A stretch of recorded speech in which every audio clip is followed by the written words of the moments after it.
What is your vision for the potential annexation of Greenland and getting them potentially to Well, I think it'll happen, and I'm just thinking, I didn't give it much thought before, but I'm sitting with a man that could be very instrumental. You know, Mark, we need that for international security, not just security, international. We have a lot of our favorite players, cruising around the coast, and we have to be careful. And we'll be talking to you.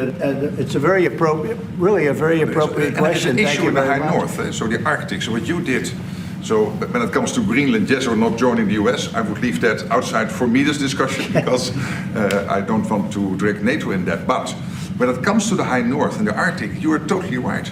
The Chinese are now using these routes. We know that the Russians are rearming. We know we have a lack of icebreakers. So the fact that the outside Russia, there are 7 Arctic countries working together on this under US leadership is very important to make sure that that region, that part of the world stays safe. And we know things are changing there, and we have to be there. Well, they just had an election there the other day. Do you see a referendum, a plebiscite, where the people of Greenland would be in a position to decide if they want to become part of the United States? Yeah, it was a good election for us, as you know. It was not a referendum. It wouldn't be called that. It was an individual election. But the person that did the best is a very good person, as far as we're concerned. And so we'll be talking about it, and it's very important. Mark mentioned the word icebreaker. So we've ordered, we're in the process of ordering 48 icebreakers. And Canada wants to know if they could use them. I said, well, you got to pay for them. Think of it, Canada. We pay for their military. Canada pays very little for their military because they think we're going to protect them. But even with the icebreakers, so we're going to order 48, and Canada wants to be part of the deal. I say, you got to get your own icebreakers.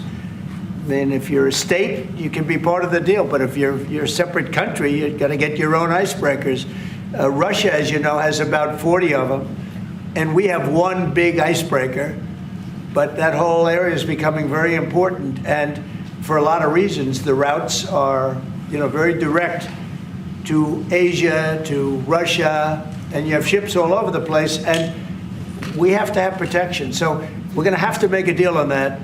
And Denmark is not able to do that. Denmark's very far away and really has nothing to do. What happens? A boat landed there 200 years ago or something, and they say they have rights to it. I don't know if that's true. I don't think it is, actually. But we've been dealing with Denmark. We've been dealing with Greenland, and we have to do it. We really need it for national security. I think that's why NATO might have to get involved in a way, because we really need Greenland for national security. It's very important. We have a couple of bases on Greenland already, and we have quite a few soldiers, and maybe you'll see more and more soldiers go there. I don't know. What do you think about that, Pete? So don't answer that, Pete. Don't answer that question. But we have bases, and we have quite a few soldiers on Greenland. Annexation. Annexation. Annexation. Instrumental. Instrumental. Instrumental. International security. International security. International security. The Arctic. The Arctic. The Arctic. Referendum. Referendum. Referendum. Individual election. Individual election. Individual election.